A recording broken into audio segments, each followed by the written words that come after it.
this year. This house is based on The Fog, John Carpenter's The Fog. How many people have seen that movie? Oh, a couple, yay, okay. It's a really fantastic film. I rewatched it the other night. But in The Fog, a town called Antonio Bay is being, their revenge is being sought by a group of people that were sunk to the bottom of the ocean because the person manning the lighthouse left because they heard a ship full of lepers was coming in. And instead of having the leprosy upon their town, they turned off the light of the lighthouse and they sank.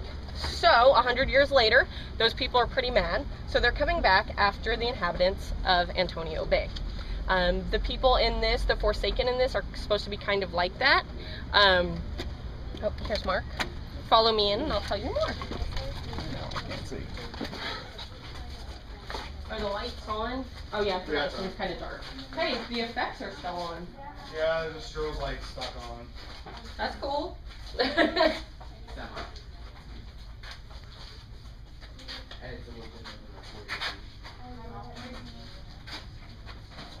feels like a corpse when she leaves. Yeah, she's together her knees. She's back to Okay. the Alright. This house, although based on The Fog, has a different backstory.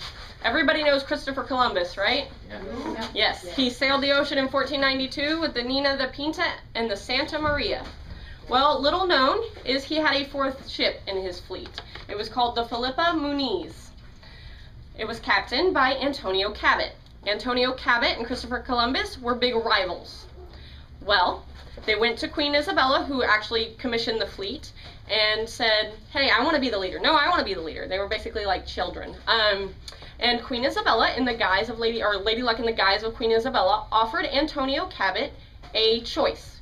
Heads or tails, we're going to flip a coin. Whoever wins gets to be the commander of the fleet. Antonio chose heads, it landed tails, so Christopher Columbus was the commander. So they set off to sea. As they did that, Antonio Cabot and his crew got really angry because they felt that they should be in charge. They should be the ones with all the fame and the glory. So they decided to mutiny against Christopher Columbus and his ships. Well, the three other ships got wind of this. I don't know why one ship would think they could take down three, but the three ships got together and mutinied against the Philippa Muniz. Sank it to the bottom of the ocean, signed a pact in blood that they would never speak of them, so they were forsaken. It's 100 years later, it's 1592, and a huge squall has gone off and carried the ship from the bottom of the sea and thrown it onto this Spanish fort that you're now standing in. You're currently in the prison cells. Oh, he is over there, good. There is actually still an effect going off in here, the strobe effect, because you're still in the middle of that squall, so there's still a storm going on. So you're probably going to get wet in this house if you walk through it when it's running. Just a thought. Right over here, we actually have one of the Forsaken. When he is up and running, yeah, oh, good idea. When he is up and running, his eyes will glow green. And as you can tell, he kind of looks wet and slimy. This house is very reliant on costuming and makeup for these Forsaken. This is actually a perfect example of the costuming. Now, when they decided to do this house, they didn't want them to look like pirates, but sailors always wear a mirage of different things. This mannequin right here has pretty much every piece of costuming that one of the Forsaken can be wearing. My flashlight just died. It's fine. This house actually isn't all that dark.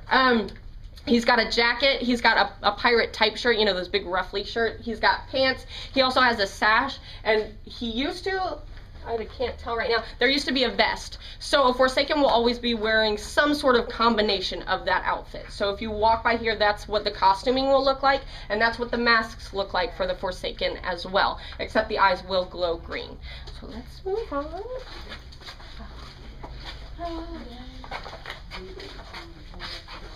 Inside person. Window. The windows smack back and forth. That's really cool. That is good. Real human hair. Inside multiple persons here.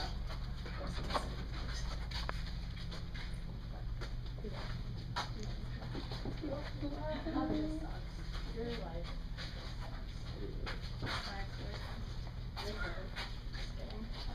Do you want to read mine? And then that would be him.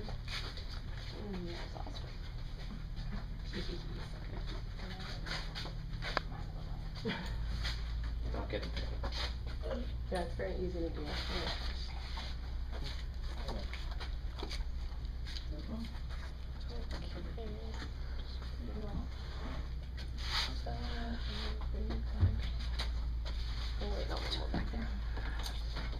All right, this is the Armory. This is where some of the Forsaken have gotten into the fort, and they're wreaking havoc on the inhabitants of the fort. As you come through this room, you will hear swords clanking back and forth together.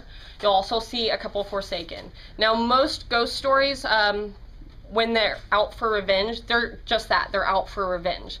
However, sailors, when they commit mutiny or mutiny is committed upon them, that is the worst. It's like treason. It's the worst sin possible. So, if you were a sailor and you committed mutiny, which they were planning on doing first before the other three mutinied against them, you go to Davy Jones' locker. I'm not talking about Davy Jones from Pirates of the Caribbean, no octopus, none of that. You go to his locker, and that is kind of like purgatory. You're in an in-between state. You don't get to go to heaven, you don't get to go to hell, you kind of just wander aimlessly. So these Forsaken are pissed off.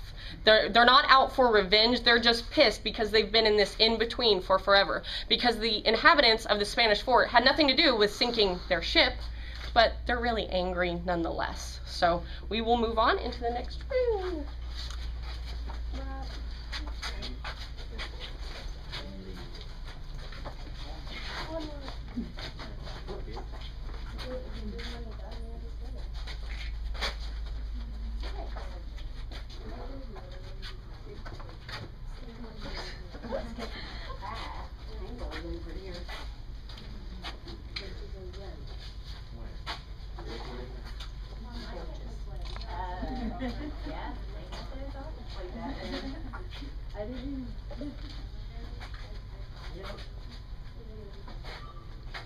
That's kind of cool.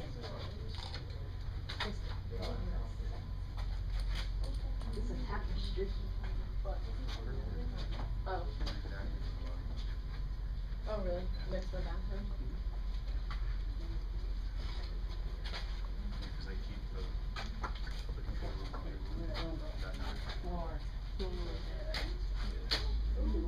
Now you know it's fake.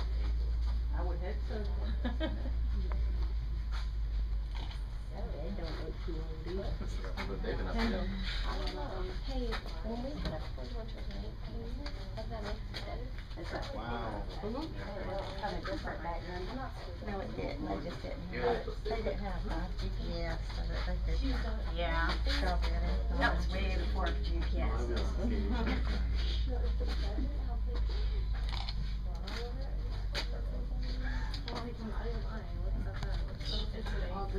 I can't tell. That's kind of nice. Look at that.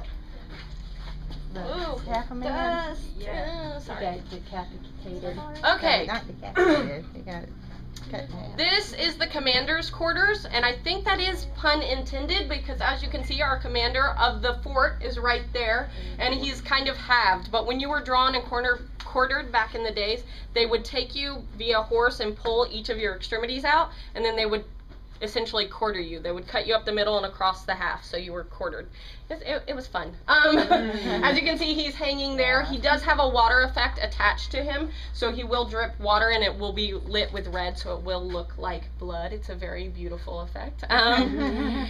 We do like to use reuse props as much as possible, especially for the diehards like you guys that are on this tour to see props again. We do buy about 40% of the props new. We have a team that goes out to antique markets and flea markets to get props, but we do like to reuse them. Back on that wall, back behind Mr. UCF right there, is a woodcut.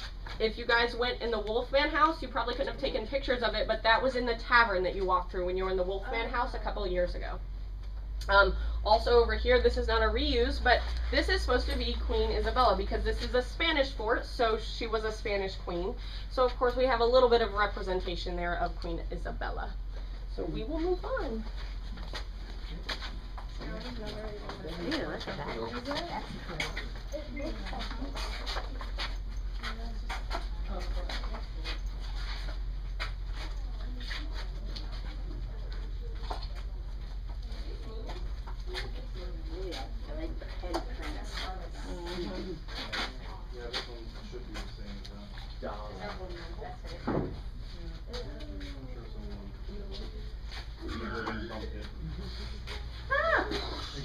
Whoops.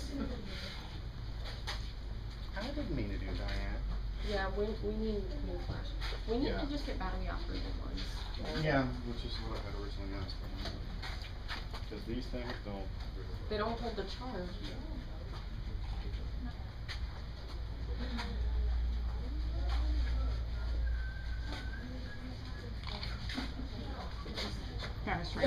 The Betty Church, just like supposed to be at church. I wanted to get one with you and also. Oh.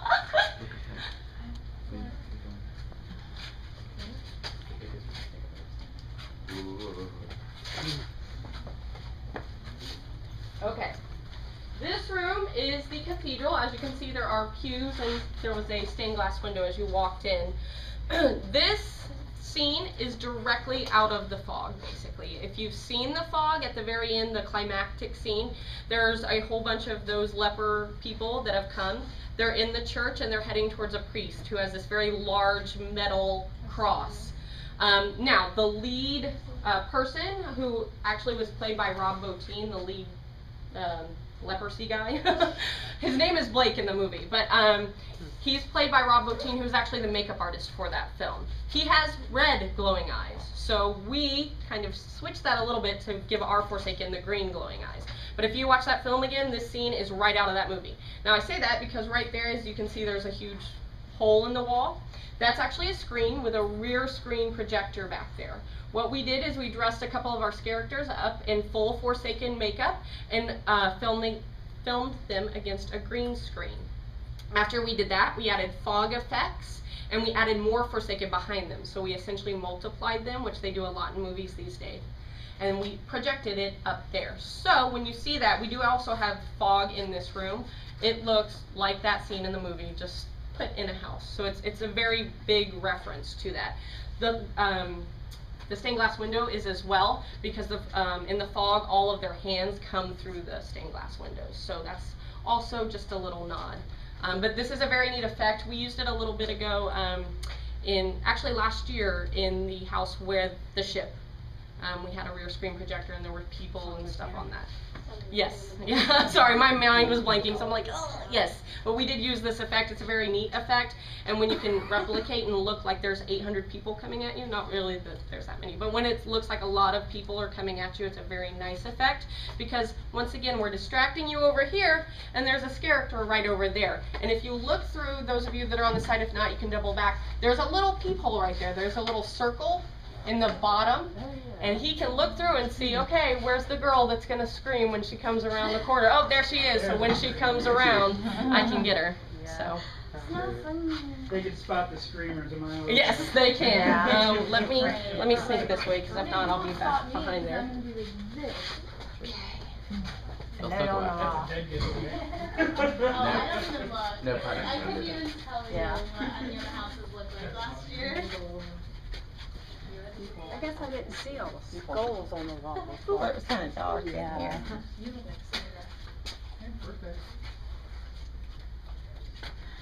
I'm gonna bring the glass.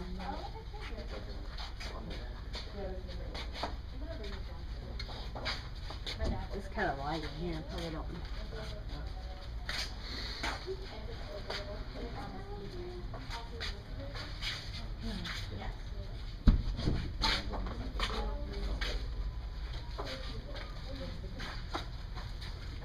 There's one right there.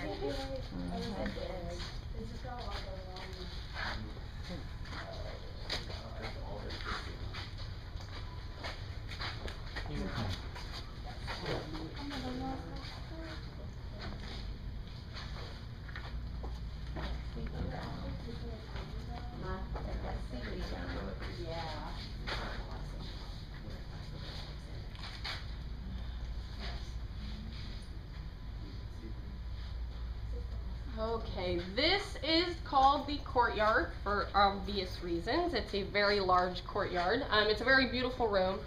Over what you walk underneath is the gallows. It's essentially that twitching man effect that we like to use. We like it to look like somebody is dying and they're twitching while they do it because that's always fun. There are some Forsaken here. They have essentially lynched those people. A lynching is what happens when a mob gets together and decides to hang somebody. If not, hangings were only drawn out or put out by a judge. So if you were found guilty of something, then you were hung and it was called a hanging. If not, if a mob got together and strung you up, it was called a lynching. So they have essentially lynched some of the inhabitants of the fort. This room is very wet. There are a lot of water hoses in here because that squall is still going on. And we also want to have fog in here because it still is a reference to that movie. So you've got fog, you've got some mist, you've got the lights going off like there's lightning going. This year, more than any other, they wanted a lot of water effects because they wanted it to be a tactile year. They wanted you to actually feel the scare. So, yeah. It rained. We engineered it that way. Acid Assault, as well as The Thing and Winter's Night, all have snow in them, so we want to really put you in the middle of the house. We want you engulfed in that house. And just a side note, up there's a bell. That bell is actually from the schoolhouse. We had a couple years ago. It was a scare zone right next to the Central Park area with little kids dressed up creepily. But that bell is from that scare zone.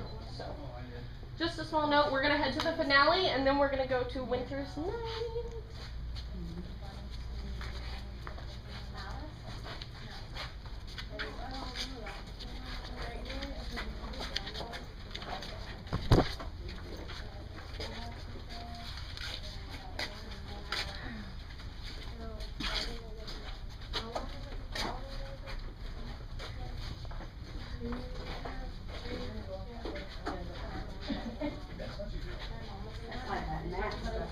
This is when you get. I'm making you guys do the workout today. I'm not doing it.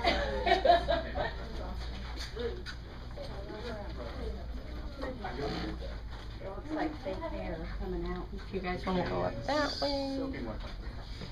Behind on that side. Is it Those really? characters have to crawl through a puddle to get to it. It is nasty. Oh, wow. This is the cool part where you're on the ship. The floor is on an incline, so you're actually Uh-oh. That off was balance. important, wasn't it? And it's not broken, is it? No, I have the box.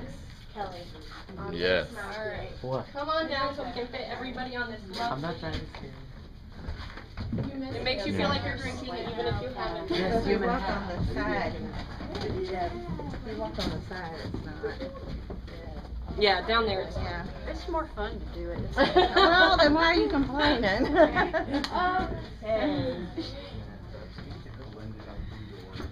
That's everybody. Okay, this is called the bowels of the ship because, like I said, the Forsaken ship had was thrown on top of the Spanish fort, so you're now in the ship. This is the first time art and design got to do something like this, what you guys are standing on, this floor. They really wanted to do some type of flooring that made you feel uneasy or like you're part of the ship. Now, the ship was thrown, so it's crooked, and that's why you are up on a lift, so to speak.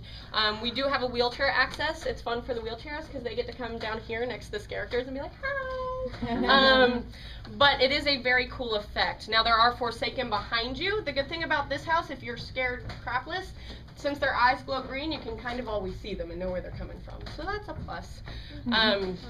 But during Columbus's time, anybody on his ship would work about 4 hours, and then they got a break. The problem is they were coming all the way from Europe on a ship that didn't have a motor. They were doing it by the sails and the wind. So they got a 4-hour break, but they also had so many supplies on their ship that they didn't have anywhere to sleep. So they had to essentially hang, which you guys will see, and there might be one over there, but they had to hang hammocks up over horses, pigs, chickens, anything that was still on the ship in the beginning. And of course, many of them died, so they were probably already angry about the living conditions, so they probably weren't that sad about going to Davy Jones' locker. At least I wouldn't be if I had to live with a horse on a ship for a long period of time. But let's keep going. Horses don't eat there.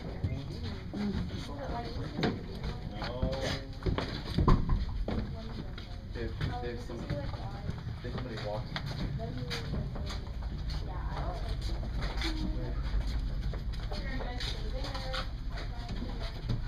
That's fine.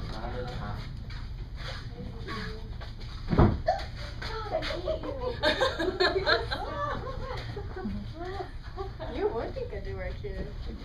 I'll tell my manager. I'll be your rep. This is not okay. I'm gonna have nowhere to go. Anybody can make it. All right. I don't know if everybody's in. This is a very small room, so can everybody hear me? Yeah. Okay. Yes. This is the last scene and the last reference to the fog. This scene is called Into the Fog. Now throughout the house, most of the lighting is green and all the Forsaken are lit in green light. This is the only scene where they're actually in blue light, so they just made that switch. What is supposed to happen, and I don't know if it's happened because I haven't seen the effect up and running, so you guys can tell me if you have. There is supposed to be a Forsaken back there. He has a bungee cord, which you can kind of see hanging there. As soon as he sees you, he is supposed to bungee over and land here. There's supposed to be a pressure pad so that it activates his trigger and it makes a sound, and he's right here in your face. He can grab this or this and lean in towards you. So it's your last scare before you leave. There's also a character back there, but this is the last big scare before you leave this house. So, and there's fog everywhere, of course, because it's called Into the Fog. So we will move on to Winter's Night. If you want to go out that way, I will meet you guys around there. You watch yourself. I'm getting. Yeah, thank you.